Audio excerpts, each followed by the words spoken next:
así que por eso quedamos en retrasarnos 5 minutos, pero ya estamos en horario.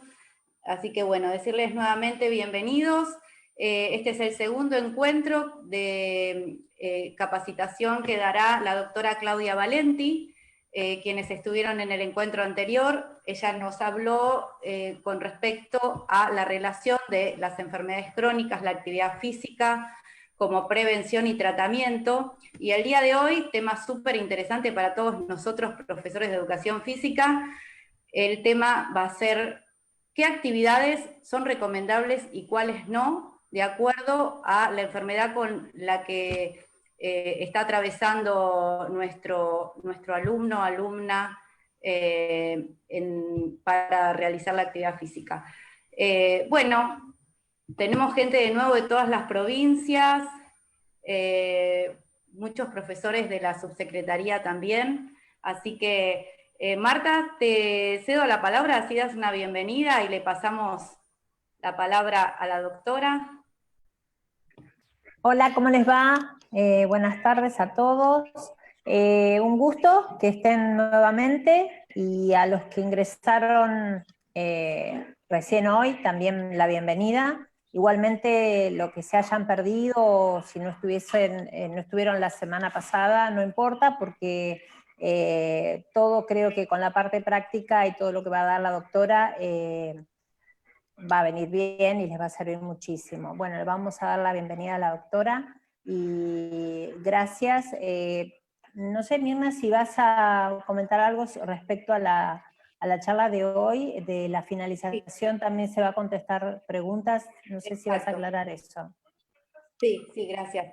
Sí, lo que vamos a pedirle principalmente, bueno, como pauta, digamos, principal, mantener los micrófonos apagados. Sabemos que algunos quizás, por falta de tiempo, bueno, están con teléfonos, a veces es complicado, se desmutea solo, así que le pedimos que mucha atención a muteados. Vamos a compartir en el chat un link donde ustedes pueden ingresar a un Padlet para dejar todas las preguntas que gusten, y nosotros esas preguntas se las vamos a leer a la doctora al final de la exposición. Entonces, abren el link, abajo a la derecha, para quienes no lo usaron todavía, van a encontrar un simbolito más en un círculo, aprietan el símbolo más, y les aparece un reto donde ustedes pueden escribir comentarios y preguntas. Van a ir ingresando las preguntas que ustedes quieran, y al finalizar la citación, o en un momento que la doctora decida que querramos hacer un corte, le vamos a hacer las preguntas y ella va a ir contestando. Ojalá tenga tiempo de contestar todas, pero bueno, traten, lo que sí les pedimos, de redactarlas, que sea fácil después de transmitírsela, por favor. Y bueno, de última, si hay algo que queda y necesitamos que alguien lo pueda levantar la mano y hablar, lo haremos. Así que bueno, sin más, Claudia Valenti, muchísimas gracias, te damos la palabra y te dejamos para que nos des todo tu conocimiento. Bueno, hola a todos. Voy a compartir pantalla.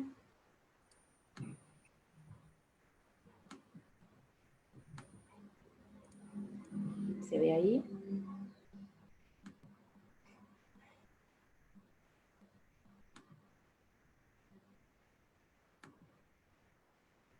¿Estamos ahí? Perfecto. Bueno, en la clase anterior nosotros hablamos sobre enfermedades crónicas no transmisibles, hablamos de la importancia que tenía la actividad física, y hoy nos toca hablar de qué actividades puede realizar y qué debe evitar una persona con una enfermedad crónica. Pero más allá de eso, obviamente, tenemos que repasar algunos conceptos. Que las enfermedades crónicas son patologías de larga evolución y de larga duración, que provocan la muerte del 60%, de la población en el mundo, de los cuales en los países de ingresos bajos o medios, o sea, el nuestro, el 80% de las muertes está dada por este tipo de enfermedades. Estas enfermedades no se contagian, sino que tienen que ver con factores de riesgo. Y esos factores de riesgo pueden ser uno o varios, y que se pueden potenciar. Ahora bien, si nosotros prevenimos alguno de los factores de riesgo o actuamos sobre alguno de esos factores, podemos también prevenir y contribuir al mejoramiento de la enfermedad de base que tenga la persona. Y hablando de lo que es la insuficiente inactividad física o uno de los factores de riesgo para mí más importantes, tiene que ver con que aumenta el riesgo de 35 de esas enfermedades crónicas. Y como verán, ¿a ustedes también le aparece una raya azul por ahí, Mirna? Sí, es que alguien está editando con el dedo. Con un puntero, pero usted, doctora, se puede dar cuenta, sale el nombre. Bueno, yo sigo de largo. En realidad, Bueno, la Disculpe, fui yo. Disculpe, doctora. Quise No, por favor. capturar la imagen Pero, y... como yo no sé, ¿sabe lo que pasa? Como yo sí manejo un poquito la parte tecnológica, yo dije, ¿qué hice con la presentación? Que hice una raya. Sí, quise capturarlo, la imagen para no olvidármelo yo y perdón, disculpe. No, igualmente cuando lo veas en el Facebook Live o demás, podés después, digamos, tomar las imágenes. Así que Perfecto. no te preocupes de gastar el teléfono o la memoria en eso. Bueno, Gracias. la insuficiencia en actividad física aumenta el riesgo de padecer 35 enfermedades. Pero dentro de ese factor de riesgo que es tan importante para mí, importantísimo porque atraviesa a todas estas enfermedades, están la obesidad, la diabetes 2, todo el síndrome metabólico que tiene que ver con la insulinoresistencia y la posibilidad de tener mayor cantidad de eventos coronarios, hipertensión arterial, síndrome postrombótico, sarcopenia. O sea, miren la cantidad de enfermedades que nosotros haciendo la actividad física en la cantidad justa, podríamos tratar de evitarlos. O sea, ¿cómo hacemos para que la gente se mueva? Que ese es el gran problema. Y hablando de prevención, tratamiento, tenemos la metáfora del semáforo. Esto me encanta porque tiene que ver con que prevención significa anticiparse a un hecho. Y entonces haciendo la promoción, el fomento, la educación para que la gente tenga una vida saludable o, en nuestro caso, activa, suficientemente activa, puede prevenir un montón de enfermedades. Pero si la enfermedad empieza a aparecer, nosotros con la modificación de nuestro factor de riesgo, podemos hacer que se frene, mejore y hasta ¿qué pasó? Bueno, mejore o terminemos con la enfermedad, la frenemos, ¿sí? Y otra de los pilares que también tiene nuestro factor de riesgo es que si nosotros lo trabajamos cuando la enfermedad está ya instalada, podemos mejorar toda la performance de ese paciente. ¿Y qué componentes? Volviendo a la charla anterior, componentes de la aptitud física que nosotros debemos mejorar para mejorar la calidad de vida. Acuérdense que no estamos hablando de deporte, sino de población general. Y es el componente que tiene que ver con la resistencia cardiorrespiratoria, con la composición corporal, con la fuerza y con la flexibilidad. Y también tomando qué recomendaciones tiene la población general, niños, adolescentes, adultos y adultos mayores, tiene que ver con la recomendación básica. O sea, ustedes lo que van a encontrar es que si uno cumpliendo 30 minutos de actividad física diaria con una intensidad moderada durante 5 días a la semana, o sea, 150 minutos semanales, con 2 improntas de trabajo de resistencia muscular, con eso nosotros prevenimos distintos tipos de enfermedades. Dentro de todas ellas, las más importantes y la que más, digamos, incidencia tiene son todas las enfermedades cardiovasculares, ¿sí? Y también lo que prevenimos es el sobrepeso. Entonces, ¿qué prevenimos? El sobrepeso, obesidad. ¿Y eso a qué nos lleva? A tener posiblemente diabetes tipo 2. O sea, dense cuenta que con 30 minutos durante 5 días a la semana, si uno acompaña en forma equilibrada con una alimentación adecuada o medianamente adecuada, podemos evitar todo este tipo de enfermedades. Pero también en estas nuevas recomendaciones que yo se los comenté la semana pasada, tiene que ver el comportamiento sedentario de la persona. O sea, ustedes pueden hacer 3 horas de ejercicio todos los días a intensidad vigorosa, todo fantástico, pero se quedan 8 horas o más de 4 horas sentados sin hacer ningún tipo de movimiento más que los dedos porque están con la computadora. Esos beneficios que tienen por hacer actividad física se reducen. Es como que hay una interferencia entre los beneficios y ese comportamiento sedentario. Entonces a la gente, más allá de la cantidad de minutos o el tipo de ejercicio que nosotros le vamos a indicar, ahora después vamos a ver con las patologías que vamos a ver, tienen que decirle que reduzcan el comportamiento sedentario, porque todo el esfuerzo que van a hacer para hacer esa clase, para hacer ese momento de movimiento dirigido por ustedes, se va a interferir con ese comportamiento sedentario. Entonces, siempre recordar la famosa pausa activa, los 5 u 8 minutos de corte que tienen que tener a la hora y media. Algunos recomiendan media hora, otros recomiendan hasta 2 horas, así que recuerden eso.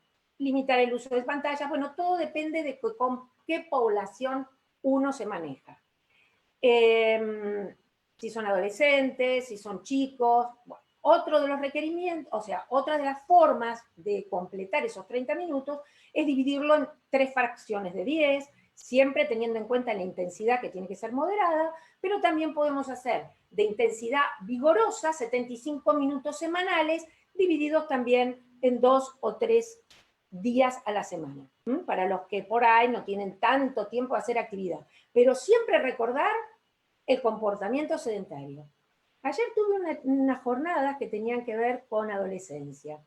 Los nombré muchos a toda la Subsecretaría de Deportes, obviamente por todo lo que hacen por la red. Pero más que nada estuve con el doctor Carlos Saavedra, que muchos de los que hacen educación física y deporte y demás, lo tenemos como también uno de los íconos de lo que es ejercicio como medicina. Y lo que hablábamos era esto, que más allá que en tiempo de cuarentena uno está más sedentario que lo habitual, porque la forma de conectarse, la forma de trabajar, la forma de todo es con la pantalla, también la pantalla nos sirvió para movernos. Y también la pantalla, si uno le hace la recomendación, puede estar 15 horas metido con la pantalla, pero si cada media hora, hora y media o 2 horas se mueve lo justo y necesario, tiene los efectos beneficiosos de las famosas recomendaciones semanales que tenemos para la población. Ahora bien, nosotros, nuestro gran problema, porque ustedes reciben al paciente, que para ustedes es un alumno, pero nosotros tenemos que persuadir al paciente y fomentar que la actividad física va a mejorar su enfermedad. Entonces, ¿qué tenemos que hacer para poder persuadirlo? Primero explicarle todo como nosotros estuvimos viendo, cuántas cosas que se pueden hacer y cómo mejora adentro del cuerpo, porque así de esa forma no toma tanta medicación, pero también tenemos que focalizarnos en que fijarnos en ellos qué propuestas nos hacen de movimiento, cuidar con lo que decimos, reforzar los comportamientos buenos que tienen y los comentarios de un cambio que por ahí para nosotros es ínfimo, que posiblemente por la intensidad no sirva, pero sí sirve porque se movió. Y entonces después tenemos que consensuar metas para ir adaptándolas y generando esa buena empatía con nosotros y con ustedes, que son los efectores. ¿Para qué? Para llegar a la meta, para llegar al objetivo que nosotros tenemos, que es mejorarle la salud. Y una de las preguntas es, ¿usted hace habitualmente ejercicio físico? Y la respuesta puede decir sí, y de golpe el ejercicio nosotros sabemos que no tiene la intensidad o no es lo adecuado, pero bueno, le hacemos alguna recomendación para que después lo revea con la persona que lo está haciendo. Pero si nos dice que no, y cree que está fantástico y que no necesita ningún ejercicio, como pasa en la mayoría de la población, más allá que los enfermos crónicos recuerden que no tienen sintomatología hasta que tienen el evento, y ese evento generalmente es coronario, que pueden tener un ACV, un infarto, de todo. Entonces, hasta que no tienen el evento no se dan cuenta que están mal. Y yo me siento bien.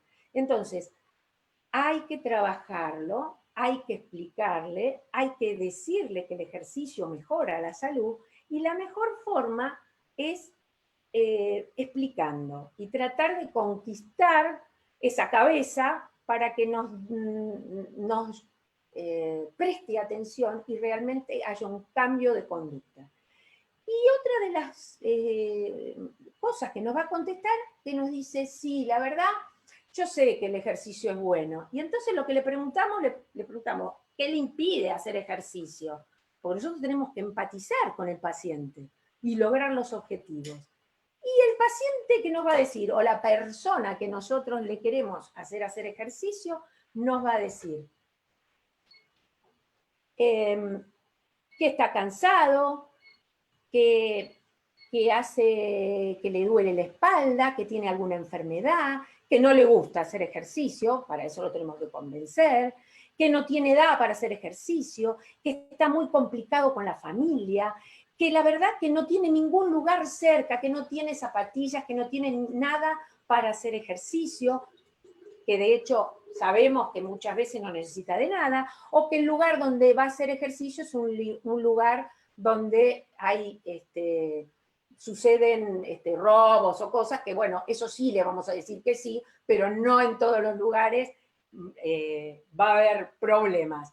Y con toda la propuesta que tienen ustedes, por lo menos acá en la ciudad de Buenos Aires, es increíble que la gente no haga ejercicio, porque la propuesta es terrible. Entonces, ante estas barreras que nos ponen los pacientes, nosotros, y la explicación, empezamos a decirle a ustedes cómo es el tipo de prescripción. Primero, para prescribir la actividad física, tanto de nuestro lado como ustedes sobre todo, tienen que ver la capacidad funcional que tiene ese sujeto, porque es indispensable para ver qué dosis de ejercicio, las características, qué capacidades, con el compromiso y el objetivo de alcanzar ese objetivo biológico que va a mejorar su situación de salud, de enfermedad, perdón.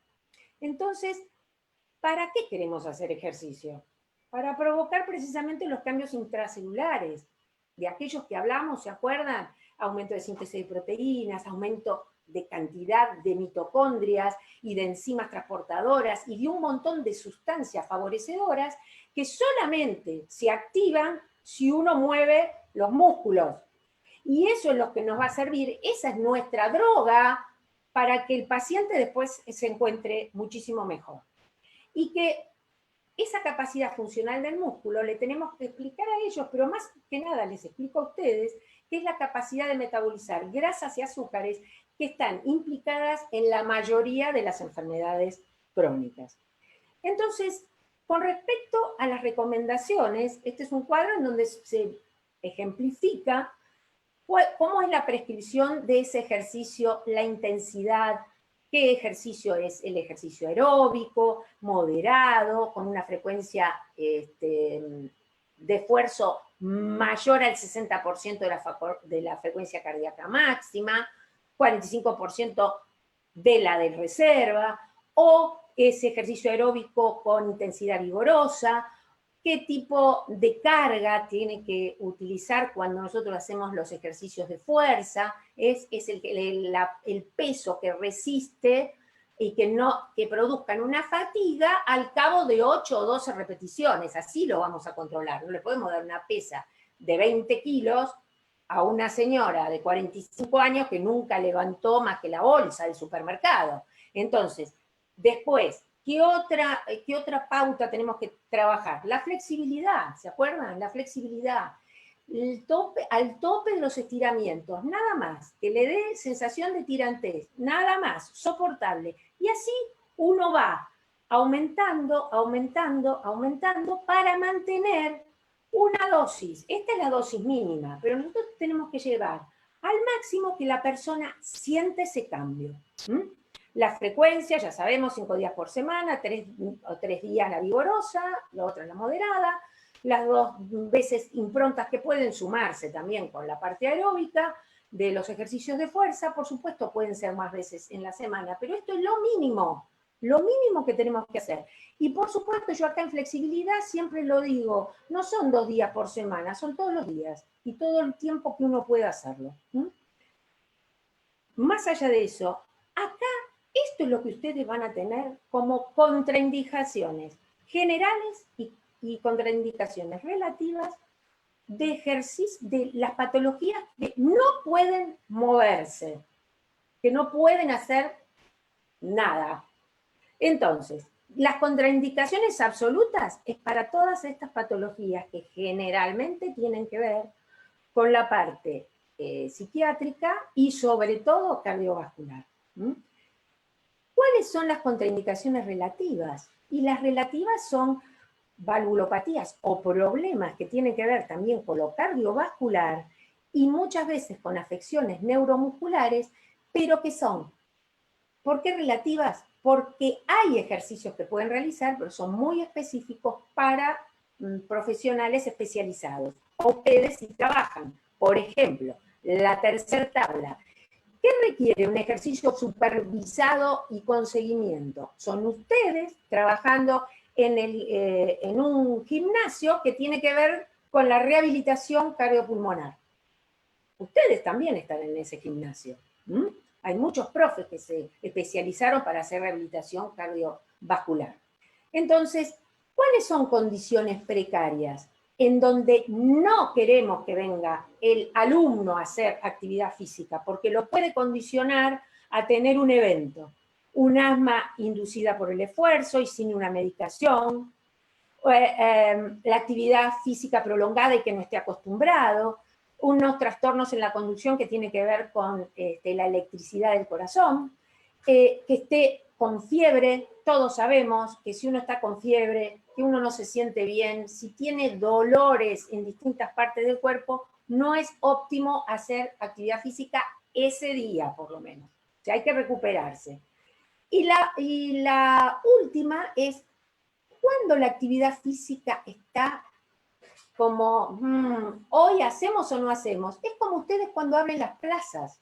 La humedad relativa, el calor extremo, el frío extremo, la presencia de vientos fuertes, la presencia, yo le diría también, de lluvias que son tormentas eléctricas, después de comidas muy abundantes. Acuérdense del típico dicho, no, no te metas en el agua porque si no te vas a morir. Se mueren cuando van a hacer alguna actividad de mucho esfuerzo, han comido en forma copiosa y el organismo es muy inteligente. ¿Dónde voy a mandar la mayor cantidad de sangre que tengo en el organismo? Al aparato digestivo. Y entonces si yo voy a mover brazos y piernas y me meto en el mar y comí abundantemente cosas grasas y un montón de cosas, seguramente voy a tener calambres porque no me va a llegar la sangre o la oxigenación adecuada a todo ese complejo muscular que yo estoy trabajando. Es más que nada por eso. La exposición a las grandes alturas, acuérdense, superior a 1700 metros, ya en la cabeza la concentración de oxígeno no es la misma, pero requieren moderación la actividad. Y lesiones osteomusculares. Cuando uno participa de las famosas carreras de 3 días, están todos hechos percha, y sin embargo siguen corriendo igual.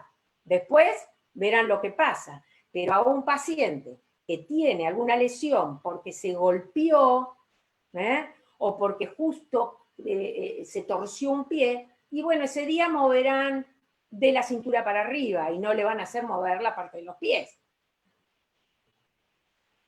Ahora bien, si uno tiene una vida sedentaria o insuficientemente activa, tiene la posibilidad de incrementar el riesgo de padecer una diabetes tipo 2. ¿Se acuerdan por qué? Porque hay un aumento de la cantidad de tejido graso, que es un tejido graso hiperactivo, que produce un montón de sustancias que son inflamatorias y que atacan o irrumpen en distintos órganos. Dentro de ellos está el músculo, está el corazón, están los vasos, está el páncreas, está el hígado. Y entonces, ¿por qué diabetes 2? Porque provoca una insulinoresistencia, provoca un cortocircuito entre los receptores que tiene la insulina en la célula para que la glucosa pueda entrar perfectamente en el músculo. Y si uno hace actividad física regular, y bueno, recuerden que nosotros al empezar a movernos, empezamos a segregar un montón de sustancias que se llaman mioquinas, que tienen la capacidad precisamente de bloquear, porque forma un montón de sustancias que son antiinflamatorias. O sea, me quedo sentado, provoco sustancias inflamatorias, que me irritan las venas, que me irritan las arterias, que me irritan todos los órganos del cuerpo. Estoy haciendo actividad y provoco sustancias que son antiinflamatorias, y que bloquean esas zonas de inflamación, o sea, mejoran y bloquean y mejoran la capacidad metabólica de todos esos órganos afectados por las sustancias que liberó ese tejido anómalo. Que ahí está dibujado como un gordito, pero puede ser flaquito como un perfil de naipe y tener ese tejido graso intravisceral que provoca ese tipo de sustancias y llevar a una persona que es muy delgada a ser también un diabético tipo 2 solamente por ser sedentario o insuficientemente activo. Entonces, ¿qué hace la actividad física? Reduce la resistencia a la insulina. ¿Y cómo lo hace? Ahora después lo vamos a ver. Vamos a entrar en una de las patologías que es la diabetes 2.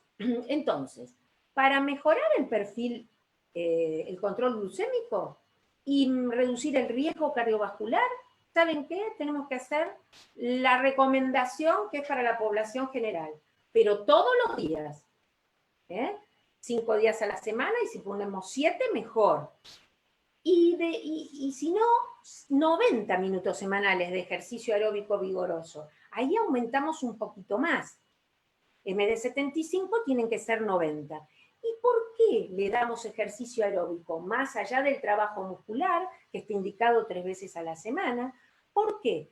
Porque en el músculo es donde se metaboliza, vuelvo a repetir, los azúcares, o sea, la glucosa y las grasas.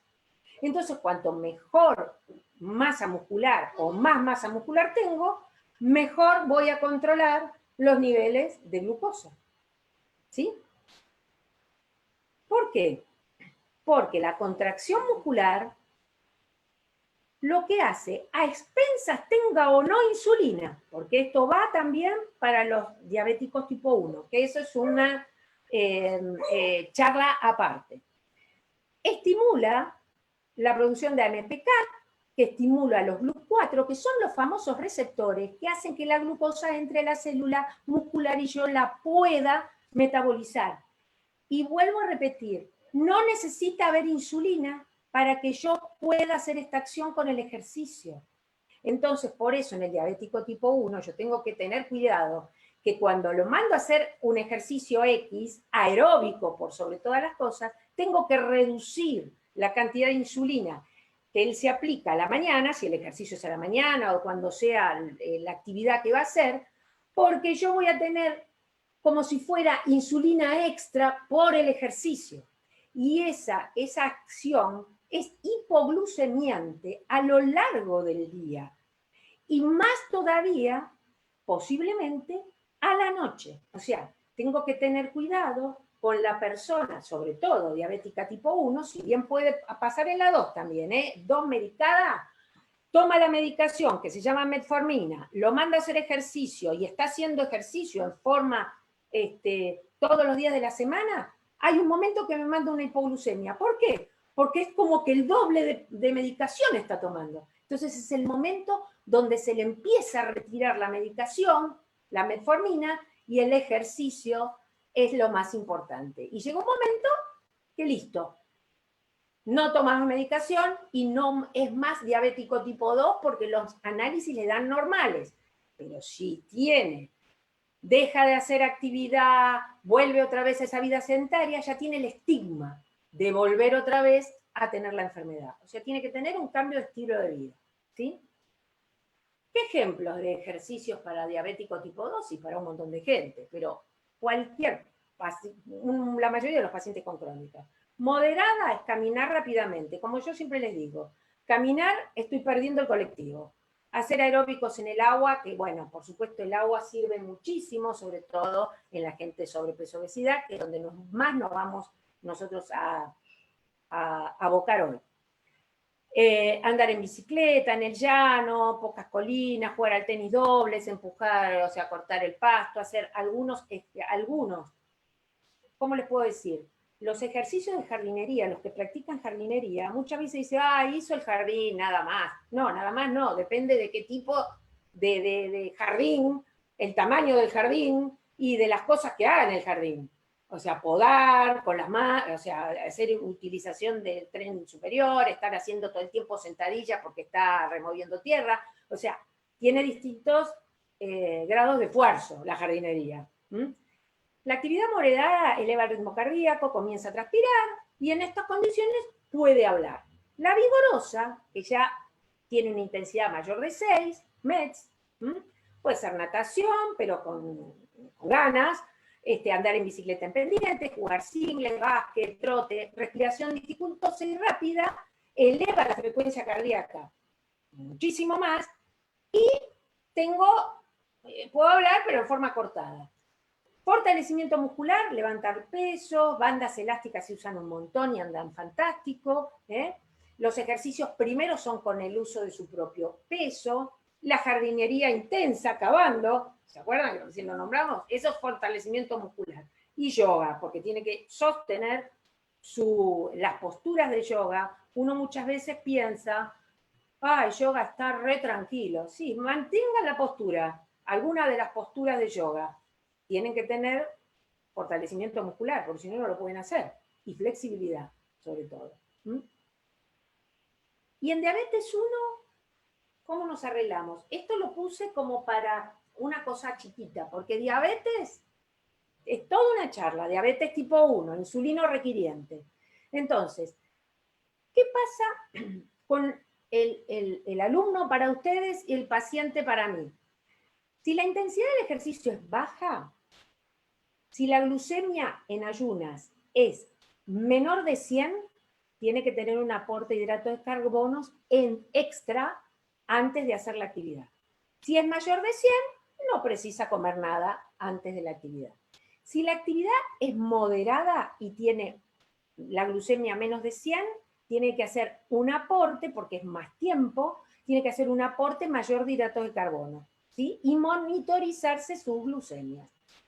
Si es de 100 a 180, se aporta menos. Si tiene 180 a 250, que es una glucemia alta, pero que como va a ser un ejercicio, no necesita comer.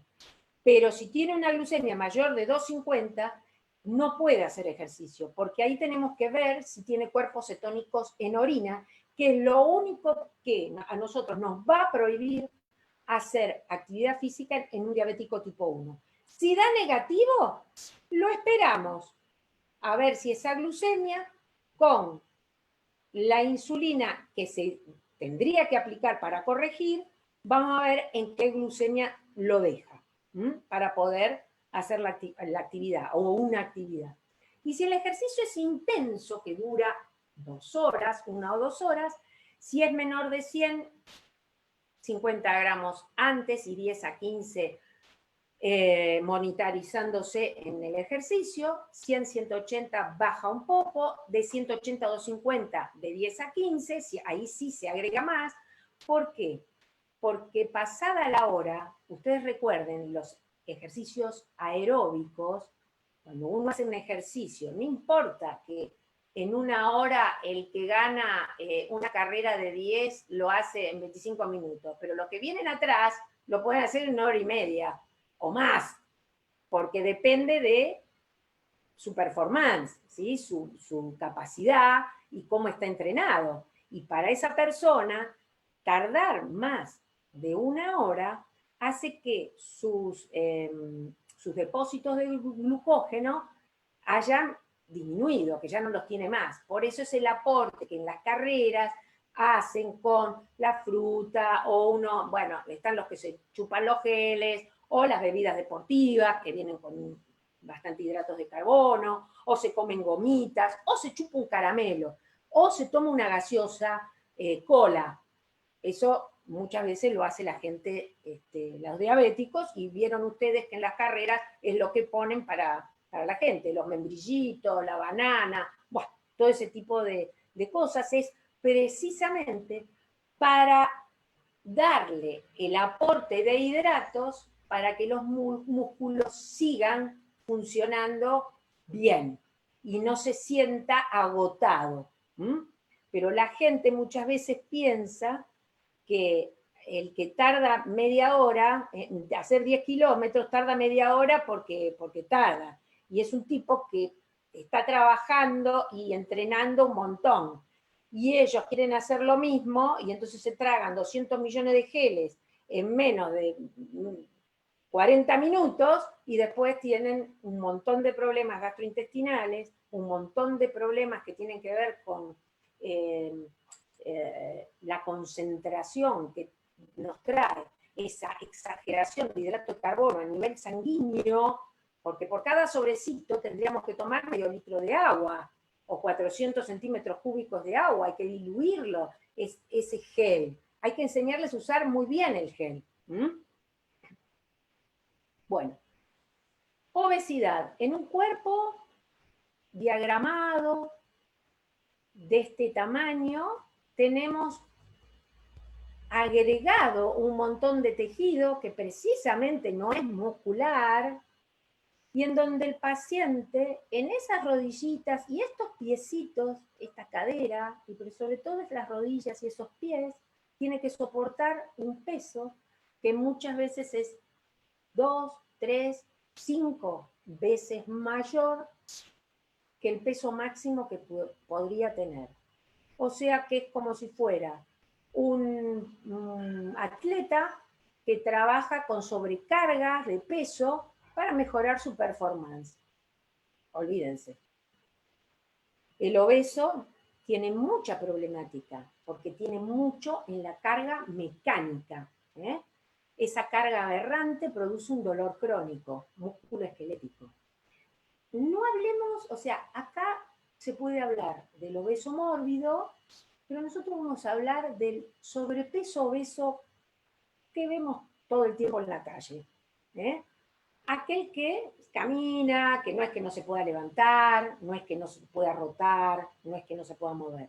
Pero sepan que si ustedes le dan un ejercicio de impacto de entrada, el dolor musculoesquelético es infernal, sobre todo el esquelético. Y provoca, ya él viene con una carga inflamatoria. Ustedes siempre recuerden esto, flaquito o gordo, el sedentario tiene una carga de sustancias inflamatorias. Es como que siempre tienen una infección, por así decirlo, pero sin bichos. Por eso se llaman enfermedades crónicas. No hay bacterias, no hay virus, no hay nada. Entonces, esa carga inflamatoria hace que se potencie mucho más el dolor, ese dolor crónico o ese dolor que le aparece por cualquier movimiento que nosotros le hagamos hacer. Y ese estado fisiológico en el que él se encuentra también es un estado que por eso hay que hacer una buena anamnesis, hay que tener mucha empatía. La gente tiene ansiedad por volver o querer que lo que uno le manda hacer, si por una semana que hace ejercicio quiere bajar 10 kilos. O quiere que el colesterol esté en 0. O quiere que mejorar una artritis, por ejemplo, en donde más allá de la medicación, uno con el ejercicio mejora toda la parte articular, en cuanto a la cantidad de líquido articular, cuando tiene que ver con esta sobrecarga de peso. La ansiedad, la depresión, el dolor, lo catastrófico que ve en el mundo y el miedo al movimiento sobre todo, hace que precisamente no tenga la capacidad de, o sea, se siente no suficiente para hacer nada. Entonces nosotros lo que tenemos que hacer es, con lo poco que haga, reforzar siempre los cambios y ayudar desde lo verbal, ayudar a que, qué bueno que hiciste esto, aunque sepamos que no sirve para nada, pero sí sirve para su cabeza, acuérdense de eso. También los obesos presentan un mal manejo del calor, presenta fácil disnea, porque acuérdense que yo le estoy diciendo, está llevando, si una persona pesa 120 kilos y tendría que pesar 70, está llevando a una persona a UPA todo el tiempo. Tiene restricción mecánica, tiene más lesiones, debido a que generalmente son personas sedentarias, son más ansiosos, como lo decíamos, debido a la necesidad de bajar de peso rápido y mejorar su estado de salud. Recuerden que obeso tiene muchos factores de riesgo dentro de esa enfermedad que es la obesidad. Entonces, por eso me pareció importante tomar esta temática que abarca un montón de enfermedades. Entonces, comenzar en forma lenta y paulatina, de acorde al grado de sobrepeso o obesidad. Recuerden que dijimos que teníamos que ver cómo están las aptitudes físicas de esta persona para saber cómo nos vamos a mover o qué le van a indicar. Ustedes son los creativos. Los que después yo voy a mostrar acá es lo que planificaron otros. Los médicos no planificamos este tipo de ejercicios. O sea, no es que no planificamos. Estudiamos sobre los ejercicios que ustedes con su creatividad hacen. Tienen que evitar las lesiones y sobre todo motivar.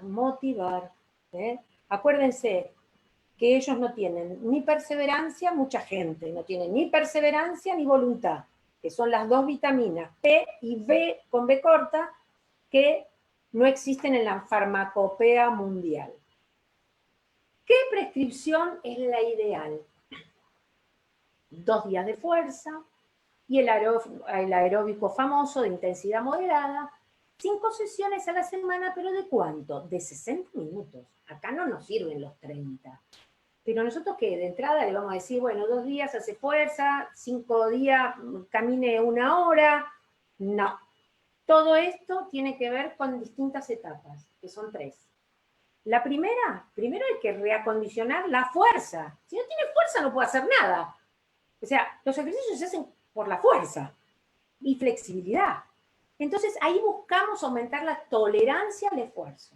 Entonces, en esta primera etapa, vamos a ver cómo la persona puede mejorar en cuanto a este tipo de aptitudes. No va a bajar de peso por ahí, o sí, porque ya van a ver, porque esto tiene que ir siempre de la mano de la alimentación adecuada, porque uno puede comer mucho, hacer mucho ejercicio, pero si como más de lo que gasto, estoy bárbaro en cuanto por ahí a salud. No estaré estéticamente bien, estaré mejor de salud. Por supuesto que sirve, claro que sirve. El gordo activo es mejor que un flaco sedentario toda la vida. Pero nosotros acá lo que queremos es que la persona vuelva a tener el peso adecuado para su estructura, o donde se sienta cómodo. La segunda etapa es el ejercicio cardiovascular, y ahí sí, tiene que ser aeróbico, la intensidad óptima es la moderada, y progresivamente llegaremos a la vigorosa. Pero primero tiene que ser leve, les diría yo, después moderada, y después vigorosa. Pero siempre tengan en cuenta que lo que es moderado para mí, no es para el vecino. O sea, estoy perdiendo el colectivo, por ahí lo vemos caminando y dices, ¿y por qué no camina más rápido? No, cada uno tiene su propia intensidad. Recuerden la escala de Bohr, del esfuerzo. Cada uno tiene el suyo. Entonces nos adaptamos al esfuerzo de la persona. ¿Cómo iniciamos? Al 40-60% de la frecuencia cardíaca máxima, y mantener luego el trabajo al 65-75%, que sería la intensidad moderada. Ahí estaríamos genial. ¿Sí? Pero acuérdense, todo esto es lento y progresivo. ¿Quieren tener alumnos? Hagan lento y progresivo. Y paciencia. ¿Qué objetivo tengo que lograr? Que de sedentario pase a ser activo. Entonces, haga lo que haga de entrada, es lo que yo necesito, que se levante, que se pueda levantar, o por lo menos que pueda mover los brazos. Cuando es una obesidad mórbida, lo único que pretendemos es que haga, aunque sea el brazo hacia arriba. Y la tecnología nos vino como anillo al dedo, porque los cuentapasos famosos, la gente ve retratada o ve reflejada el esfuerzo que hizo. Entonces, si bien uno puede decir, oh, el cuentapasos, eso, ¿qué tiene que ver? Pero el que la persona que no camina nada, o ustedes fíjense, bájense la aplicación o en los relojes que tenemos, ¿cuántas veces uno pasa el día, se fija cuántos pasos caminó y no hiciste más de 3.000? Cuando se supone que para ser una persona activa hay que tener 10.000. Nosotros sabemos que si le agregamos una intensidad mayor, los pasos tienen que ser menos.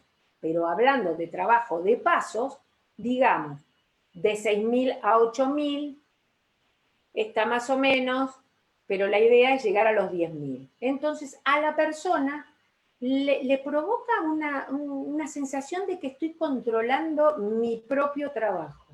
Baja la aplicación o se compra la pulserita o lo que sea, la aplicación anda bien, para caminar adentro de la casa. No es necesario que salga con el celular afuera para que se lo roben, porque esa es la otra. La gente deja los celulares en su casa para que no pase nada.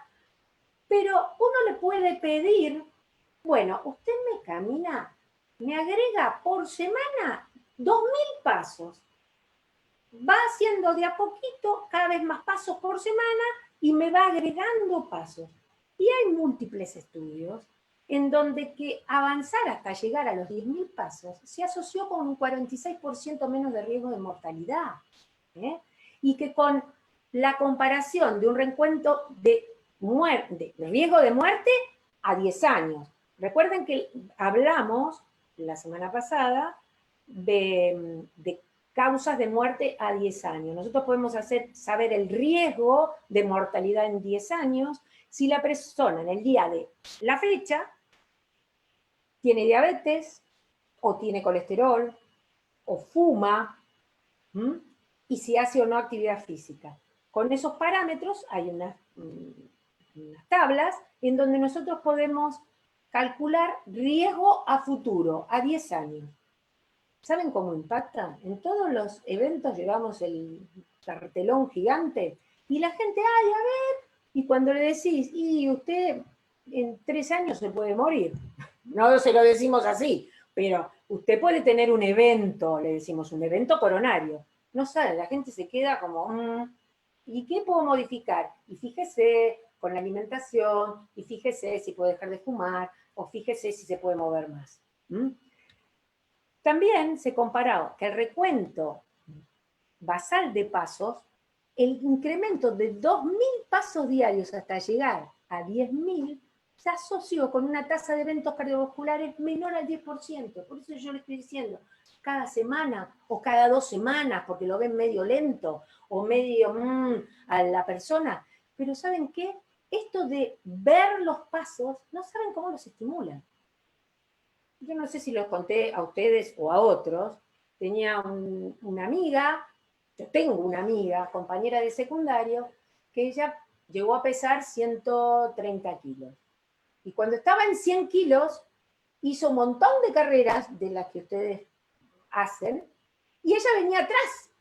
Las de 3 y las de 5 hacía. Por supuesto, caminando. Y venía con el señor de la bicicleta, el que viene cerrando la carrera. Ustedes no saben la alegría que tenía ella de poder hacer esos 3 kilómetros, 5 kilómetros, y que el señor de la bicicleta le decía, señora, mire que va demasiado rápido. Nunca se pudo poner una remera, eso es lo único. ¿Por qué? Porque las remeras son todas así. Pero más allá de eso, ¿saben cómo entrenaba? Haciendo pasos. Y los pasos, ¿saben cómo los hacía? Cada vez que lavaba la ropa, tenía que tenderla en el patio. Entonces iba una media, la llevaba y la tendía, otra media, la llevaba y la tendía, y así sumaba pasos. O sea, dense cuenta que la creatividad es la que hace que la gente tenga adherencia a los tratamientos o a las propuestas que ustedes pueden hacer.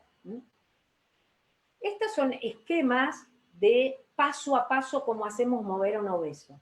Siempre está la entrada en calor, la semana 1, por ejemplo, de actividad, 5 minutos de entrada en calor, camina 5 minutos, después vuelve a la calma 5 minutos, ¿cuánto trabajó? 15 minutos.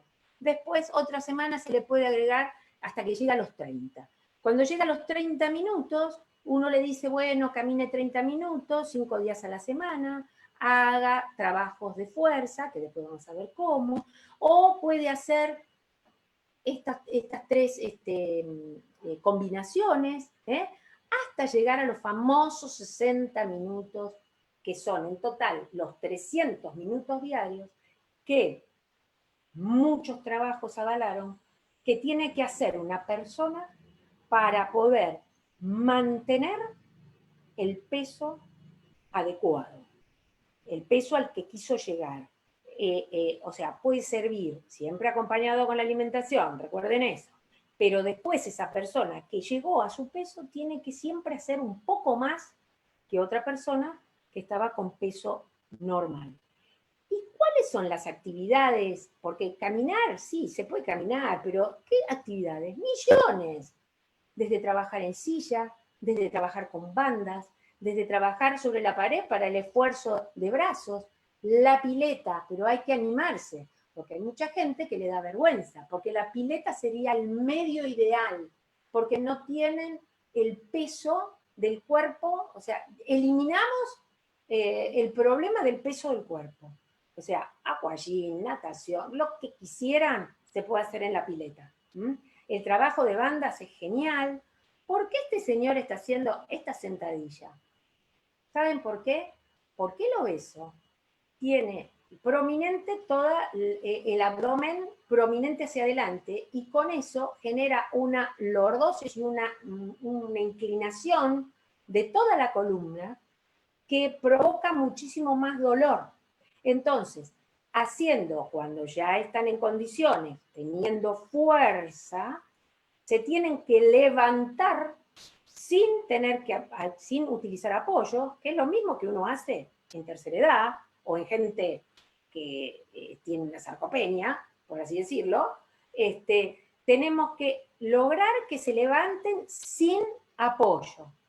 Y el hecho de hacer las sentadillas, por la postura de las sentadillas, que es la cola para afuera y demás, hace que se alinee esa columna. Lo digo así groseramente, si hay algún kinesiólogo por ahí me estrangula, pero más o menos es así de grosero, porque muchas veces ustedes van a ver que les hacen hacer sentadillas, más allá de que en camilla uno puede hacer ejercicios para cuádriceps y todo el tren inferior. Siempre los pesos libres es cuando la persona ya trabaja con mancuernas, ya trabaja con peso, porque el peso libre puede generar un mal movimiento y listo, vamos a tenerlo X cantidad de días con alguna dolencia o por ahí que se le hace crónica y no vamos a poder trabajar en la zona que queremos trabajar. Las camillas son fantásticas si les da el peso o el asiento para trabajar con gente obesa, en este caso sobrepeso y obesidad tipo 1 seguro, y para adultos mayores. El fútbol, o sea, ya después uno tiene agilidad y hay de todo para trabajar. Recomendaciones para la prescripción cuando ya más o menos está activo. Caminatas vigorosas, cuando pueda trotar, cuando sea posible tratar, bueno, sería trotará, ciclismo, natación, clases de aeróbica, el baile y la música a todos los hace mover. La gente que no tiene buena coordinación, le encanta la música, pero no se te prende, porque si le da vergüenza, no se prende en la clase de baile. O sea, El baile solo, con un profesor, posiblemente lo acepten, hasta aprender, porque ustedes muchas veces hacen muchos movimientos y la gente se siente perdida. Entonces, las que saben las coreografías o los movimientos que hacen, están ahí en primera fila con las plumas puestas, generalmente las mujeres. Pero cuando no lo saben, les da vergüenza y no se prenden a esa cosa que tiene el baile y la música de hacer mover a la gente. Después, por supuesto, uno le puede indicar cualquier cantidad de actividades que tienen que ver con el hogar, que tienen que ver con el día a día. Y es jugar, pasear al perro, que es la típica, limpiar. Yo me acuerdo que uno de los profesores de ustedes nos hacía en una clase limpiar vidrios para un lado, limpiar vidrios para el otro, el plumero por aquí, el plumero por allá. O sea, hay un montón de actividades creativas y que estas son del día a día y de la vida cotidiana que nos ayudan a que la persona aumente ese gasto energético. Tonificación muscular mediante circuitos de fuerza, resistencia, tienen que incluirlos, por supuesto, y que incluya grandes grupos musculares. Es mejor más repeticiones con cargas menores, hasta que, bueno, estén en óptimas condiciones o quieran, porque mucha gente pasa de ser un obeso o de querer bajar de peso y después quieren ser fisicoculturistas, porque son así, de una banda a la otra. La parte emocional muchas veces no juega en ese perfil. Mientras ve televisión, ¿qué ejercicios puede practicar? Isométricos, en donde contrae, relaja. Ustedes saben de los abdominales hipopresivos que contraen el abdomen X cantidad de tiempo, relajan, contraen, relajan. Están haciendo ejercicio. O sea, suma, todo suma. Flexionar el bíceps, levantar el brazo despacio para un lado, para el otro, a los costados. Son todos movimientos suaves que puede hacer mientras está mirando televisión o generalmente es mirando algo, pero suma, que cuente 10, relaje, que sume y después que elongue. Y sumó un algo. Y la tercera etapa, ¿cuál es? La de mantenimiento. La de la persona cuando logra el peso ideal o el peso en el que se siente cómodo y fantástico y que ha reducido unas cuantas de esas enfermedades que nosotros vimos al inicio. ¿Y cuáles son? Puede reducir la tensión arterial, porque ya el volumen de su cuerpo hace que el corazón no tenga que bombear con esa fuerza para poder hacer llegar la sangre a las distintas partes del cuerpo, porque la persona más gordita es hipertensa o puede tener más elevada la presión arterial porque el corazón tiene que bombear más fuerte, tiene que hacer más fuerza para llegar a las extremidades o a otras zonas del cuerpo. Entonces, disminuye la hipertensión, o sea, puede llegar hasta dejar de tomar pastillas para la hipertensión. Disminuye la diabetes 2, que seguramente la tiene incluida. O sea, tomaba metformina, posiblemente la deje de tomar o no, porque bueno, es un periodo X, pero seguramente si tomaba 1000 miligramos puede llegar a tomar 500, es un remedio, otro remedio menos. ¿Qué otra cosa más? Puede disminuir la incidencia de distintos tipos de cánceres que se ven en la gente obesa. No estoy hablando de la gente que tiene genéticamente predispuesto a tener ese cáncer, pero el cáncer de colon, el cáncer de mama, el cáncer de ovario y el ovario poliquístico se dan en personas obesas y no tiene que ver con la genética. Es por el tipo de vida por años que ha generado todos este tipo de sustancias, acuérdense otra vez, que tienen que ver con sustancias que se llaman de necrosis tumoral, de crecimiento, bueno, un montón de sustancias que hacen que se despierten cierto tipo de células. Y otra cosa más, y por ahí puedo ver que esa chica o esa joven que no podía tener familia porque generalmente la obesidad lo que hace es que uno no sea fértil y por ahí puede quedar embarazada. Miren todos los cambios que podemos tener. ¿Y qué otra cosa más? Y que si tenía algún evento coronario, generalmente pueda estar mejor, porque con la actividad física creó y generó un montón de vasos accesorios, ya sea en el corazón como en todo el resto del organismo. ¿Y qué otra cosa más? Y que si tenía un hígado graso no alcohólico, y posiblemente mejore. Y hay veces que puedo llegar a revertirlo, porque gasto esa grasa que me cubrió y se metió adentro de mis células hepáticas. ¿Y qué otra cosa más puede pasar de estas enfermedades? Y mejoré todo lo osteomuscular. Entonces yo antes tenía dolores en todos lados y ahora no me duele la rodilla, no me duele el pie, no me duele el hombro, no me duele el cuello. La verdad que estoy bárbaro.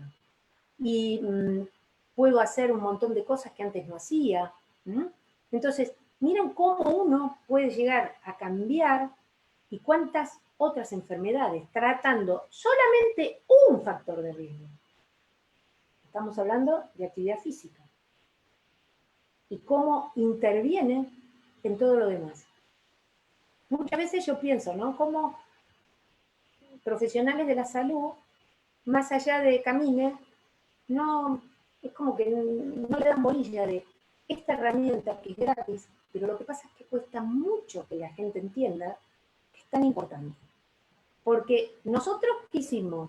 Nuestra evolución, vuelvo a repetir y lo voy a repetir 20 millones de veces, nos hizo fantástico con una capacidad aeróbica bárbara para tener grandes esfuerzos y gastar poco, porque nos moríamos de hambre. O sea, siempre nuestra vida fue conseguir alimento y con ese gran esfuerzo, con eso hicimos la evolución, toda esa evolución fisiológica y estructural que tenemos en el día de hoy. Pero todo lo demás no lo cambiamos, porque no se adaptó a estos cambios que tienen que ver con las enfermedades de la civilización. El de no moverse, el de comer demasiado, ni siquiera que nos cueste, no digo de plata, pero que nos cueste físicamente conseguir el alimento. Y vayamos ahora a algunos trabajos que tienen que ver con actividad física y comparar actividad física y restricción calórica o actividad física o restricción calórica sola. O, mejor dicho, este en particular es restricción calórica y ejercicio de fuerza-resistencia durante X semanas con un ejercicio aeróbico de 200-300 minutos por semana. Y vean una cosa, los dos perdieron peso, prácticamente lo mismo, pero ¿qué pasó?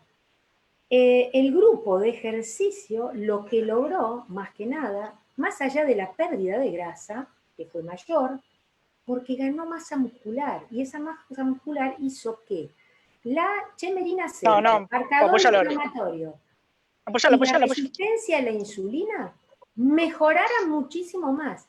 Y hay un extra. Generaron adiponectina, y eso nos va a proteger con la aparición del síndrome metabólico. Y solamente se genera o que nos la den o que nosotros hagamos ejercicio, porque la genera el músculo. Y otra cosa interesante es trabajar con el HIIT, por ejemplo.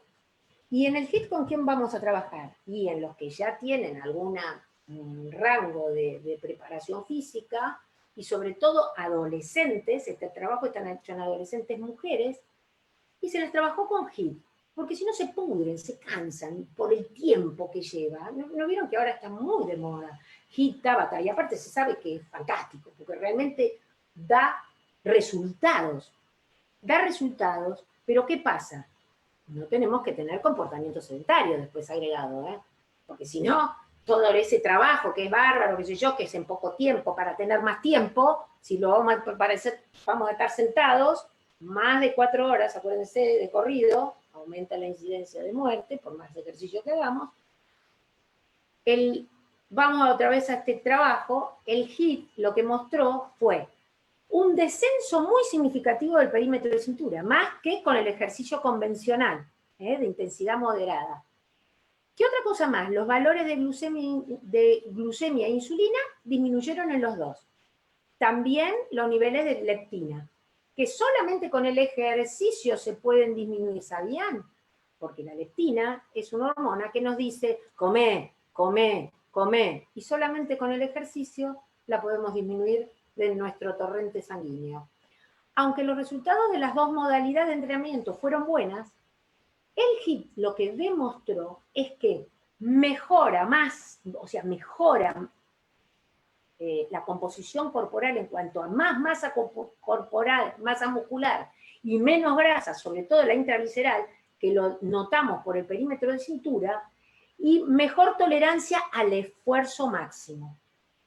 O sea, HIIT buenísimo para incorporarlo como HIIT Tabata, como que quieran, para incorporarlo al trabajo, que por supuesto van incrementando en el tiempo para el tratamiento de la obesidad.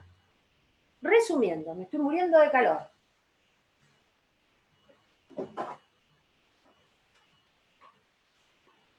La evidencia científica muestra que la actividad física juega un rol importantísimo para la prevención del aumento de peso, porque es el gasto energético, y el descenso de peso, y el mantenimiento. O sea, este factor de riesgo que es la obesidad, con la actividad física, junto con la alimentación, juega un rol importantísimo.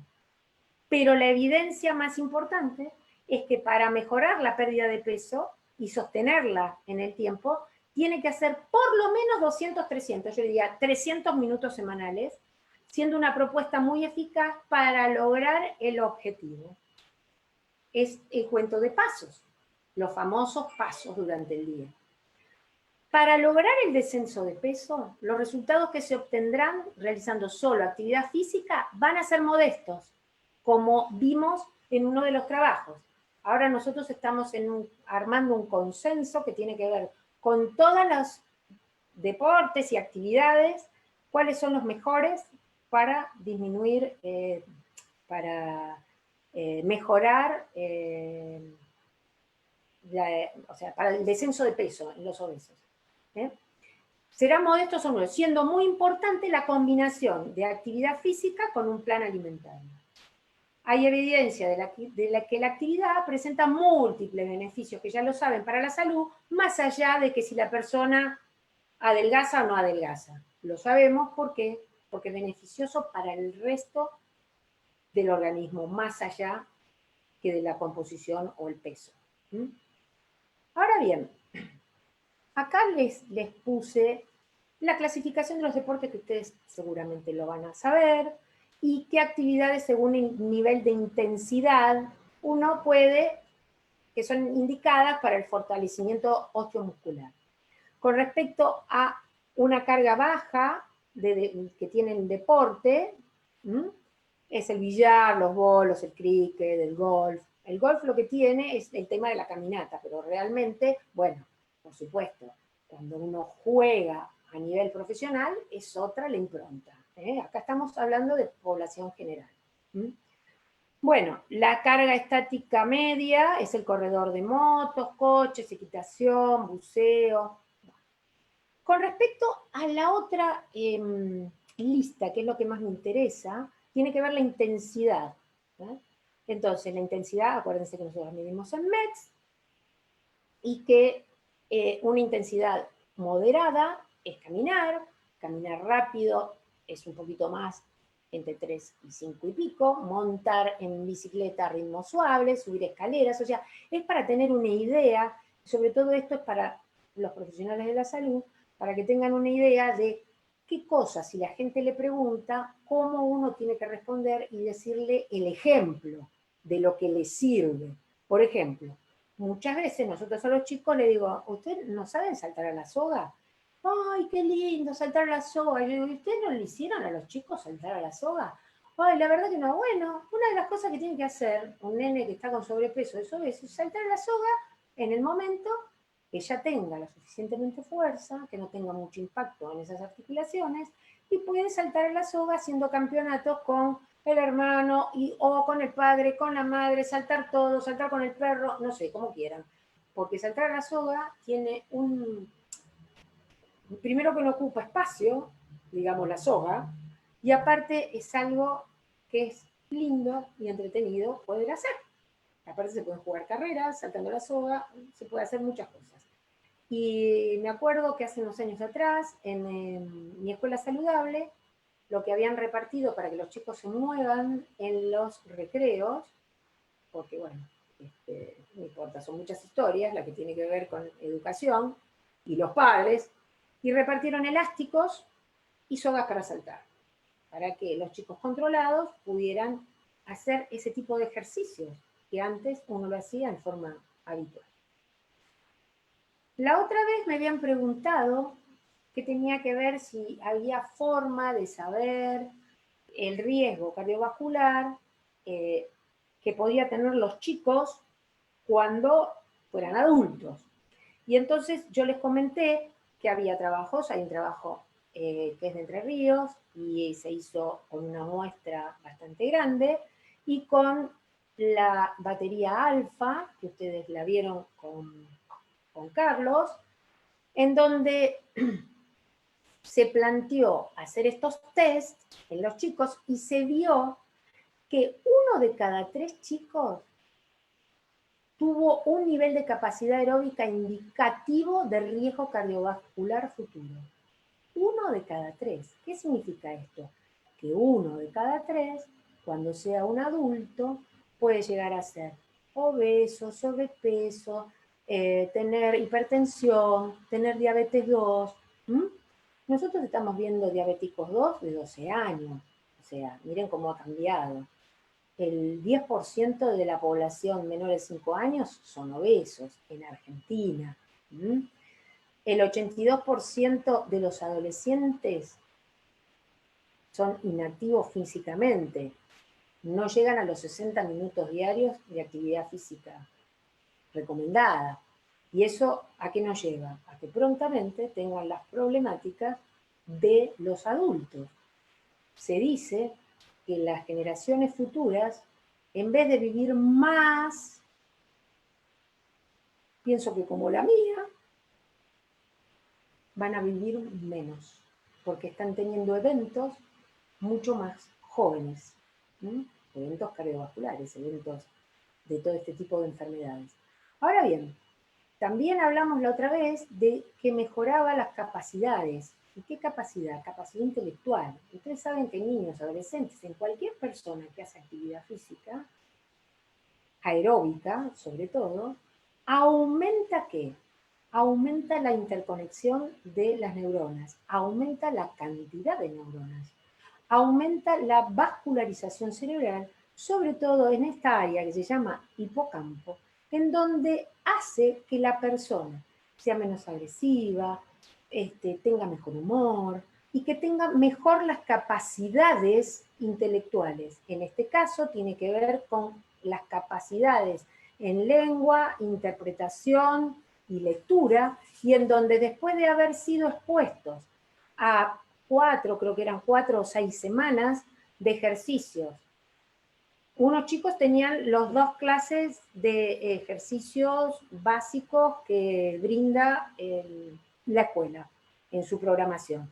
Y a los otros se los puso a hacer 4 veces por semana.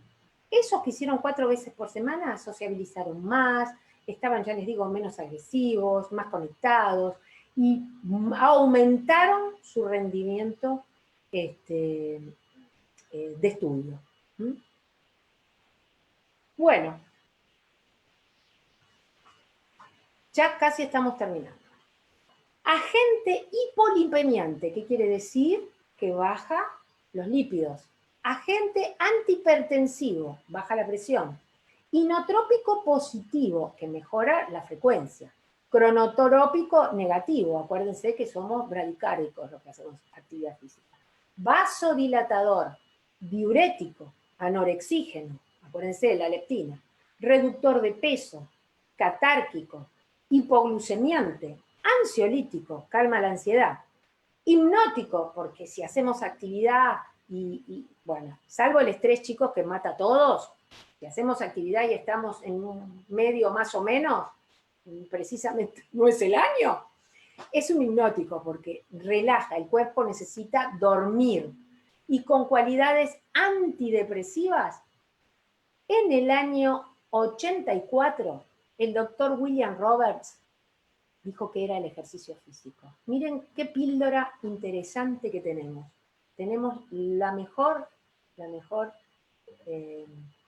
droga. Y Dios nos dio un cuerpo que puede resistir casi todo, pero es la mente la que nosotros tenemos que convencer. Y estas fotos no son para hacerme la agrandada, sino que para decirles que para hablar de tercera edad podemos armar otra charla. Y ya terminé. Bueno, muchísimas gracias. Gracias, Claudia. Bueno, Gracias, Claudia. Hay un montón de preguntas que han dejado en el Padlet, así que ahora vamos a pedir a Lorena si nos va leyendo algunas, Clau, y vos vas contestando y nos vas diciendo, bueno, de acuerdo al tiempo también, que Voy a vaya... tomar un poquito de agua, chicos, porque si no me... Dale. Sí, Hola. sí. ¿Cómo están todos? Mientras, Lore, les podemos recordar el tema de la encuesta, que vos la acabás de subir al link, así que si querés, Sí, comentalo, la encuesta por ya está favor. subida, la tienen ahí en el chat. Por favor, como les pusimos, no solamente es un gran aporte para nosotros saber qué opinan ustedes sobre estas capacitaciones, sino que también es una forma de controlar la asistencia y poder enviarles los certificados a los mails. Acá me preguntaron, alguien me preguntó qué pasa si no estaba en la primer charla. Bueno, no pasa nada, o sea, completen la encuesta que el certificado se envía de todas maneras. Bueno, doctora, empezamos con las preguntas. Hay un montón, como decía Mirna, pero yo me anoté 4 o 5, a ver si llegamos a contestarlas. Empiezo con la primera, dice, un paciente con EPOC, ¿qué actividad física debería hacer con intensidad con su capacidad pulmonar al 75%? Eso lo comentamos la otra vez. Me parecía no poner tantas enfermedades. Tiene que hacer ejercicios de fuerza, de alta intensidad. Y bueno, nada más. Porque las piernas lo llevan. No va a modificar la parte respiratoria, pero sí va a trabajar con la fuerza lo que tiene que ver con la parte muscular, y ahí estamos incluyendo al corazón. Como dijimos la otra vez, cuando movemos un brazo, estamos moviendo todos los músculos, cardíaco, liso, toda la parte digestiva, todos los bronquios, bueno, en este caso tiene una restricción, todas las arterias, y la parte esquelética, que es lo que vemos del movimiento. Bien, gracias. La segunda, igual lo podemos escribir y mandárselo al que quiera, qué sé yo. Pero bueno, en una capacitación no se puede poner todo el libro. Pero bueno. Sí. Ya que usted estaba hablando del estrés, continuamos con una pregunta. Y la pregunta es, ¿cómo prevenirlo y qué consecuencias tiene? El estrés, por más ejercicio físico y por más que hagamos, moviliza otro tipo de hormonas, que es el cortisol y demás. También lo hablamos, bueno, no importa que lo hablamos la otra vez porque yo lo puedo decir 20 veces. Es como que es un estado de alerta continuo en donde no nos permite relajar ninguno de los órganos y los sistemas, y eso es como que no tenemos el momento del relax, de la flexibilidad, de la elongación que tenemos cuando tenemos un ejercicio. Entonces mantiene un montón de hormonas que son altamente estimulantes y eso perjudica todo lo que es lo cardiovascular, sobre todo. Entonces, por más que, digamos, la actividad física lo que hace es relajar un poco. Pero la otra vez comenté, hay lugares que son para romper cosas. Sí. ¿Por qué? Porque el estrés, primero tenemos que trabajar el estrés en nuestra cabeza. ¿Por qué tenemos estrés? Ahora vos me decís, perdí el trabajo, no tengo para comer, no tengo para pagar. ¿Qué le podés decir a esa persona? Haga terapia, meditación, respire hondo, respire 4 veces. O sea, le podemos decir todas esas cosas, pero si el problema no lo puedes solucionar, tenés que decirle, mire, conviva con el problema, qué sé yo. Agarre 4 chapas, va, toma un terreno, no sé. Porque realmente es muy complejo hablar del estrés de hoy. De hoy. Porque hay estrés y estrés. El estrés del que tiene una pareja paralela, el estrés de... O sea, hay 8 millones de tipos de estrés y que se manejan de diferentes formas. Pero el estrés económico o el estrés de una enfermedad sí lo podés manejar. Porque uno tiene que convivir con la enfermedad o la enfermedad del otro, lo que te produce angustia, tristeza, son todas cosas que se pueden manejar, pero lo que yo te dije recién, si uno no, bueno, no me importa nada, tiene que lograr que no me importe, pero es trabajar la cabeza trabaja muchísimo en el estrés, porque el estrés físico es otro. Bien. El mental es el que nos mata. ¿Qué más? Voy con la otra, es sobre los diabéticos. La pregunta es, la ingesta de los hidratos previa a la actividad para que lleguen a metabolizarse, ¿cuánto tiempo usted recomienda que deben ingerirse? ¿Cuánto tiempo antes, no? Y depende, porque hidratos de carbono simples, enseguida entran al torrente. Son rápidos, 15 minutos, nada. Por eso, si pongo fruta, tarda un poquito más porque tiene fibra. Pero si yo necesito compensarlo rápido, es con azúcar. O la bebida cola, o una bebida azucarada, cualquiera. Entonces es otra charla. Diabetes, sobre todo diabetes 1, ¿no? Eso es otra charla completamente aparte. Bien, paso a la Hay gente otra que entonces. trabaja muchísimo con eso, el doctor Martín Rodríguez y Fernando Krinsky, son todos referentes, son todos deportistas, como siempre. Amateur, somos todos amateur, porque el que habla de actividad física en general le gusta algún deporte en particular, o por lo menos. Así que algo podemos lograr si esto sigue, o invitarlos, o que nos graben alguna charla, y eso se puede hacer. Seguro.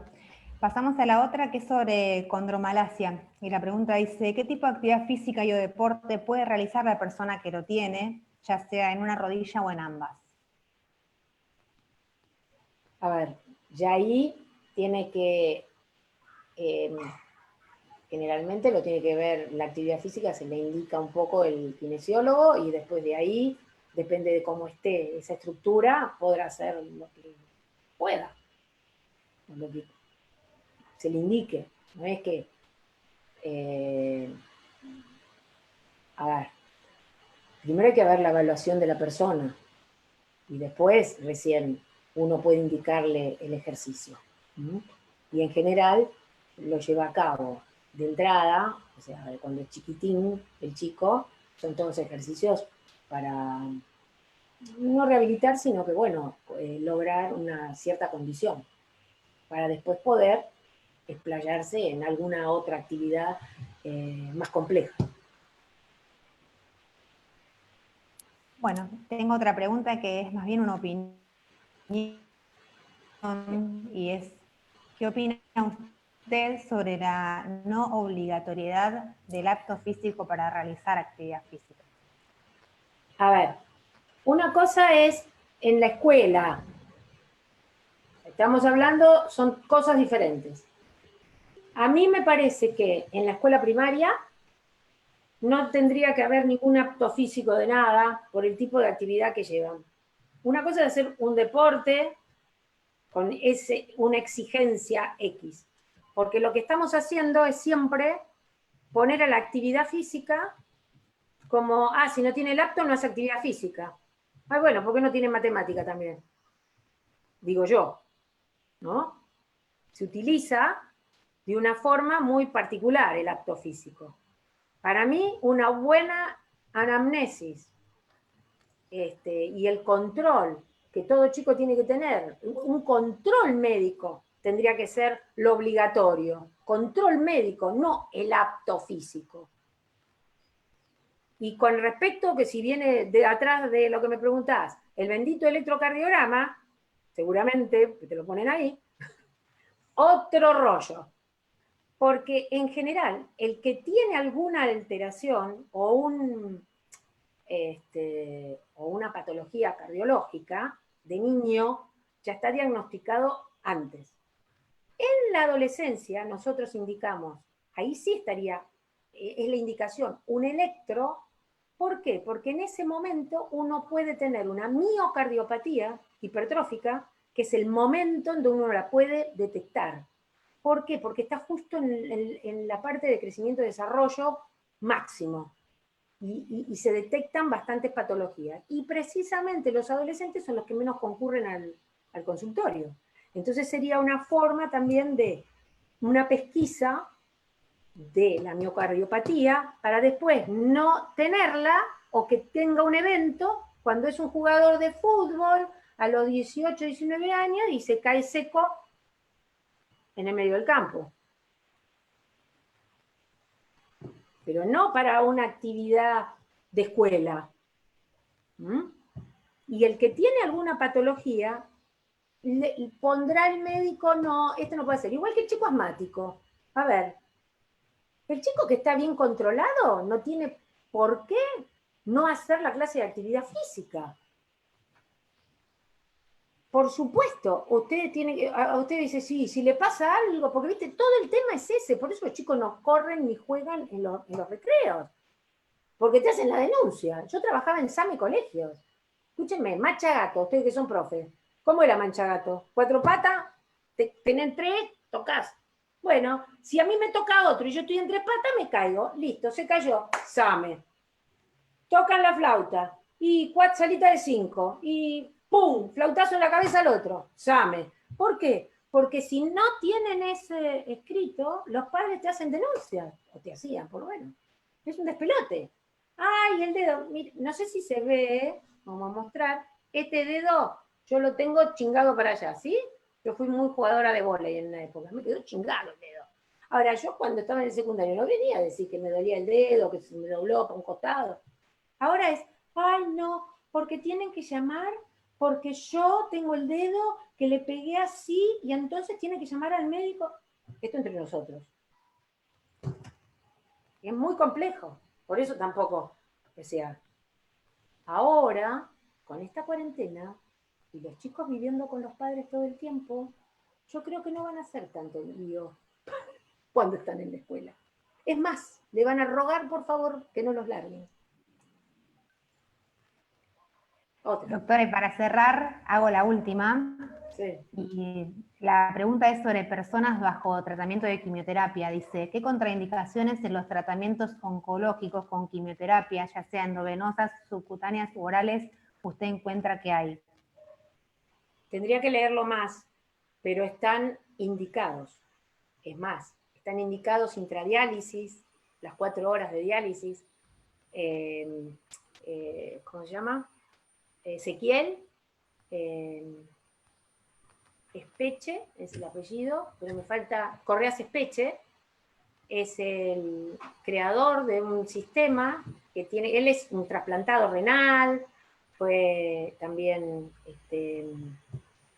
deportista trasplantado, es trasplantado renal, profe de educación física, licenciado, y hizo todo este sistema hace muchos años ya. Búsquenlo en internet. Y tiene que ver con actividad física intradiálisis, así que intradiálisis, pre y post trasplante, y en la gente que tiene los tratamientos de cáncer, con quimioterapia, primero tenemos que estar en el periodo de recuperación. Acuérdense que la persona que tiene la quimio, después de la quimio es como que te mataron todo. Entonces estás expuesto también a tener cualquier tipo de afección, más allá de que parece que te hubiera pasado un camión por encima, porque el cuerpo está luchando contra todo. Y después de esas series de quimio, de las series, lo que se le puede indicar sí son ejercicios posicionales, de estiramiento, de flexibilidad, porque después lo que se indican son ejercicios de fuerza, los típicos. Aumento de la fuerza, el tren inferior, ¿viste? Se pierde rapidísimo, el cuádriceps, se pierde un montón. Entonces, ejercicios de fuerza, depende de dónde tenga el cáncer. Pero todos pueden hacer ejercicio. Lo que pasa es que hay que ver el momento en dónde ponerlo. Y en general lo trabaja el kinesiólogo, de entrada. Después, bueno, se ve. Bueno, Claudia, muchas gracias por este espacio de preguntas. Bueno. Claudia, muchas gracias. La verdad, un placer tenerte y creo que vamos a seguir convocándote con alguna temática quizás más específica. Esto va a dar también respuesta a lo que enviamos, a esa encuesta que enviamos. De ahí también vamos a extraer otras temáticas que les pueda llegar a interesar a los docentes, los profes de educación física, y bueno, realmente un placer, Claudia. Para el resto, para todos, el año que viene vamos a seguir con esta modalidad de capacitaciones virtuales, lo vamos a adquirir, yo creo que por muchísimos años más, porque realmente es una forma de poder adquirir conocimientos y bueno, poder actualizarnos nosotros los docentes de una forma un poco más activa. Quizás la presencialidad tiene otro condimento, pero la virtualidad hizo que realmente aprendiéramos mucho, sobre todo este año. Bueno, creo que nada más, volver a agradecer a Claudia, a todos por la presencia, y bueno, Mirna, si querés cerrar. Bárbaro, sí. Bueno, sí, gracias. No se olviden, por favor, todos tomaron el link, que es súper importante, justamente como decía Marta, nosotros vamos a seguir con las capacitaciones, esto recién empieza y con esta modalidad virtual, así que es súper importante que ustedes nos respondan para también saber los intereses de ustedes y poder, bueno, ir por ese camino y poder dar respuesta a los gustos de estas capacitaciones que la verdad que nos han dejado mucha satisfacción. Así que desde parte de la Subsecretaría de Deportes les damos las gracias a todos. Claudia, doctora Valenti, muchísimas gracias por todo y obviamente que la vamos a estar convocando nuevamente. Gracias al equipo por todo el trabajo también. Y gracias. Y nos vemos Que me encanta. próximamente. Bueno.